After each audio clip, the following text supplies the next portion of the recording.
ಸಂಗೀತ ಸರಸ್ವತಿ ಅಂತ ಹೆಸರುವಾಸಿಯಾಗಿರುವಂತಹ ಎಸ್ ಜಾನಕಿ ಇವತ್ತು ನಮ್ಮೊಂದಿಗಿಲ್ಲ. ಅವರ ಅಂತ್ಯ ಸಂಸ್ಕಾರ ಈಗ ಆಲ್ರೆಡಿ ಶುರುವಾಗಿದೆ. ಎಚ್ ಡಿ ಕೋಟೆ ತಾಲೂಕಿನ ಕುಣಿಯನಹುಂಡಿ ಗ್ರಾಮದಲ್ಲಿ ಅವರ ಅಂತ್ಯ ಸಂಸ್ಕಾರ ಅನ್ನುವಂಥದ್ದು ನೆರವೇರ್ತಾ ಇದೆ. ಸಂಗೀತ ಸರಸ್ವತಿ ಎಸ್ ಜಾನಕಿ ಅವರ ಅಂತ್ಯ ಸಂಸ್ಕಾರ ಈಗ ಶುರುವಾಗಿದೆ. ಎಚ್ ಡಿ ಕೋಟೆ ತಾಲೂಕಿನ ಕುಣಿಯನಹುಂಡಿ ಗ್ರಾಮದಲ್ಲಿ ಜಾನಕಮ್ಮನವರ ಅಂತ್ಯ ಸಂಸ್ಕಾರ ಅನ್ನುವಂಥದ್ದಾಗ್ತಾ ಇದೆ. ತೆಲುಗು ಬ್ರಾಹ್ಮಣ ಸಂಪ್ರದಾಯದಂತೆ ನಡೀತಾ ಇರುವಂತಹ ಎಲ್ಲ ಅಂತಿಮ ವಿಧಿವಿಧಾನವನ್ನು ನೆರವೇರಿಸ್ತಾ ಇರೋದು ಯಾರೂ ಅಲ್ಲ, ಎಸ್ ಜಾನಕಿ ಅವರ ಮೊಮ್ಮಗಳಾದಂಥ ಅಪ್ಸರ. ಚಿತೆಗೆ ಚಂದನ, ತುಳಸಿ, ಕಟ್ಟಿಗೆಗಳ ಬಳಕೆ ಎನ್ನುವಂಥದ್ದನ್ನು ಮಾಡಲಾಗ್ತಾ ಇದೆ. ಪಾರ್ಥಿವ ಶರೀರಕ್ಕೆ ತ್ರಿವರ್ಣ ಧ್ವಜವನ್ನು ಹೊದಿಸಿ ಗೌರವವನ್ನು ಸೂಚಿಸಲಾಗಿದೆ. ಎಸ್ ಜಾನಕಿ ಹಣೆಗೆ ಮುತ್ತುಕ್ಕಿ ಕಣ್ಣೀರಿಟ್ಟಂತಹ ಮೊಮ್ಮಗಳು ಅಪ್ಸರ ಎಸ್ ಜಾನಕಿ ಅವರ ಮಗ ಮುರಳೀಕೃಷ್ಣ ಅವರ ಮಗಳು. ನಮ್ಮ ಕರ್ನಾಟಕದ ಮೈಸೂರು ಅಂದರೆ ಜಾನಕಮ್ಮನವರಿಗೆ ಅದು ಯಾವಾಗಲೂ ಕೂಡ ಅಚ್ಚುಮೆಚ್ಚು. ಈಗ ಮೈಸೂರು ಜಿಲ್ಲೆಯ ಎಚ್ ಡಿ ಕೋಟೆ ತಾಲೂಕಿನ ಅವರ ಸಂಬಂಧಪಟ್ಟಂತಹ ಫಾರ್ಮ್ ಹೌಸಲ್ಲಿನೇ ಅವರು ಪಂಚಭೂತಗಳಲ್ಲಿ ಲೀನವಾಗ್ತಾ ಇದ್ದಾರೆ. ತೆಲುಗು ಬ್ರಾಹ್ಮಣ ಸಂಪ್ರದಾಯದ ವಿಧಿವಿಧಾನಗಳನ್ನು ಈಗ ಅಲ್ಲಿ ಪುರೋಹಿತರು ಮಾಡ್ತಾ ಇದ್ದಾರೆ. ಅದರ ವಿಧಿವಿಧಾನಗಳ ಪ್ರಕಾರ ಈಗ ಅಂತ್ಯ ಸಂಸ್ಕಾರ ಅನ್ನುವಂಥದ್ದು ನಡೆಯುತ್ತೆ. ಜಾನಕಮ್ಮನವರ ಪಾರ್ಥಿವ ಶರೀರಕ್ಕೆ ತ್ರಿವರ್ಣ ಧ್ವಜವನ್ನು ಹಾಸಿ ಸರ್ಕಾರಿ ಗೌರವವನ್ನು ಸೂಚಿಸಲಾಗ್ತಾ ಇದೆ. ಅವರ ಮೊಮ್ಮಗಳಾಗಿರುವಂತಹ ಅಪ್ಸರ ಈಗ ಅಂತ್ಯ ಸಂಸ್ಕಾರವನ್ನು ಮಾಡ್ತಾ ಇದ್ದಾರೆ. ಅಂದರೆ ಜಾನಕಮ್ಮನವರ ಚಿತೆಗೆ ಅಗ್ನಿಸ್ಪರ್ಶವನ್ನು ಅವರ ಮೊಮ್ಮಗಳು ಅಪ್ಸರ ಮಾಡ್ತಾ ಇದ್ದಾರೆ.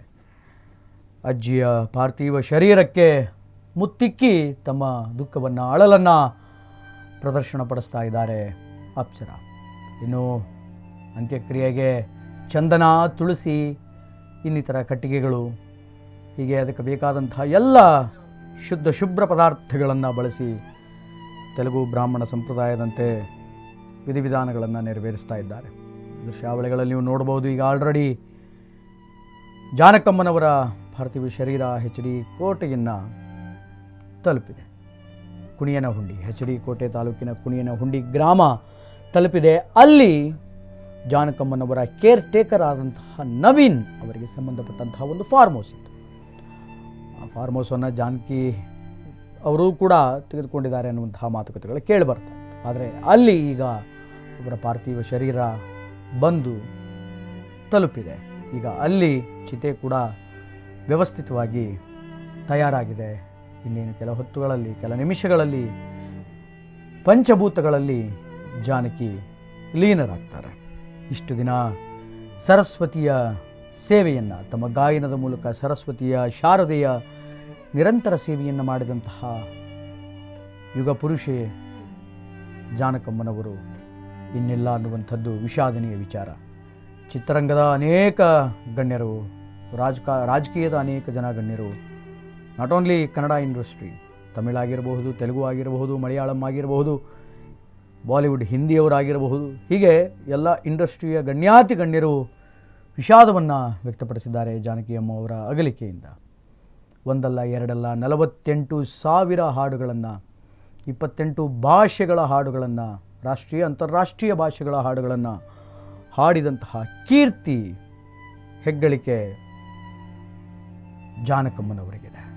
ಅಂತಹ ಜಾನಕಮ್ಮನವರು ಈಗ ಪಂಚಭೂತಗಳಲ್ಲಿ ಮೈಸೂರು ಜಿಲ್ಲೆಯ ಎಚ್ ಡಿ ಕೋಟೆ ತಾಲೂಕಿನ ಕುಣಿಯನಹುಂಡಿ ಗ್ರಾಮದಲ್ಲಿ ಲೀನವಾಗ್ತಾರೆ.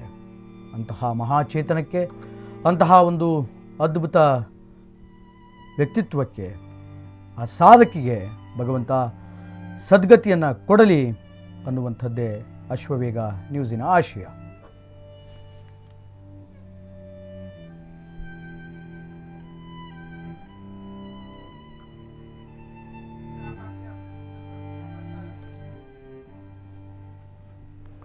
ಎಸ್ ಜಾನಕಿ ಹಾಡದೇ ಇರುವಂತಹ ಹಾಡುಗಳ ಫಾರ್ಮ್ಯಾಟ್ಗಳೇ ಇಲ್ಲ. ಮೆಲೋಡಿ ಕೊಟ್ಟರು ಜೈ ಅನ್ನಿಸ್ಕೊಂಡವರು, ಫಾಸ್ಟ್ ಸಾಂಗ್ಸ್ಗಳನ್ನು ಕೊಟ್ಟಾಗೂ ಕೂಡ ಜೈ ಅನ್ನಿಸ್ಕೊಂಡವರು. ಇನ್ನು ಡಿವೋಷ್ನಲ್ ಸಾಂಗ್ಸ್ಗಳ ಬಗ್ಗೆ ಪ್ರತ್ಯೇಕವಾಗಿ ಹೇಳುವಂತಹ ಅವಶ್ಯಕತೆ ಇಲ್ಲ. ಯಾಕೆಂತಂದರೆ ಅಸಂಖ್ಯಾತ ದೇವರ ಕೀರ್ತನೆಗಳನ್ನು ಹಾಡಿದಂತಹ ಹೆಗ್ಗಳಿಕೆ ಎಸ್ ಜಾನಕಿಯವರಿಗಿದೆ. ಅದರೆಲ್ಲದರ ಜೊತೆಗೆ ಯುವ ಗಾಯಕರಿಗೆ ಮಾರ್ಗದರ್ಶಕಿಯಾಗಿ ಮತ್ತು ಸಂಗೀತ ನಿರ್ದೇಶಕಿಯಾಗಿ ಕಾರ್ಯವನ್ನು ನಿರ್ವಹಿಸಿದ್ದಾರೆ.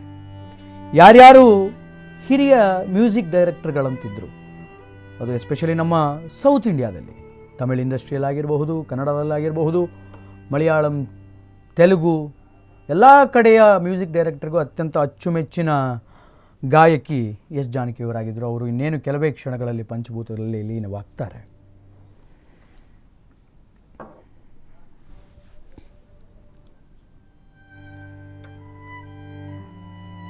ಅವರ ಮೊಮ್ಮಗಳು ಅಪ್ಸರಾ ಎಸ್ ಜಾನಕಿಯವರ ಚಿತೆಗೆ ಅಗ್ನಿ ಸ್ಪರ್ಶವನ್ನು ಮಾಡಲಿಕ್ಕಿದ್ದಾರೆ. ಪದ್ಮಭೂಷಣ ಪ್ರಶಸ್ತಿಯನ್ನು ಕೂಡ ಜಾನಕಮ್ಮನವರು ಜಮಾನದಲ್ಲಿ ತಿರಸ್ಕರಿಸಿದರು. 2013ರಲ್ಲಿ ಪದ್ಮಭೂಷಣ ಘೋಷಣೆಯಾಗಿತ್ತು, ಅದನ್ನು ತಿರಸ್ಕಾರ ಮಾಡಿದರು. ಕನ್ನಡದ ಮೇಲೆ ವಿಪರೀತ ಪ್ರೇಮವನ್ನು ಇಟ್ಟಂತಹ ಗಾಯಕಿ ಇವತ್ತು ಇನ್ನಿಲ್ಲ.